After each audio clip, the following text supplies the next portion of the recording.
bent over barbell row. So, first things first, grab your barbell. When you take your hand position, you want your index finger to be pretty much right on the beginning of the grip. With that being said, we'll wrap around tight. From here, I'm just gonna use a bench press for demonstration purposes. You can do it in a squat rack, any other place that has a bench or, a barbell as well. When we come out here, I'm gonna use the bench as my tool to make sure that I have correct form.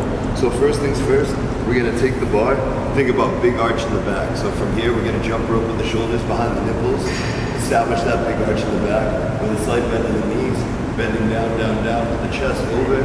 From this position, we're gonna exhale, shoulders down, chest up, and we're gonna pull our elbows to the back of our pockets.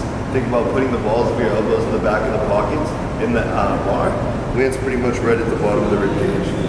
So from this position, shoulders down, arch back, exhale, squeeze.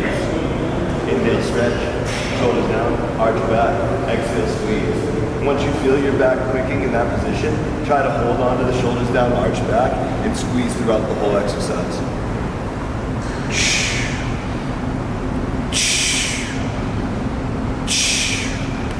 Remember to always demonstrate good posture when you're doing the exercise.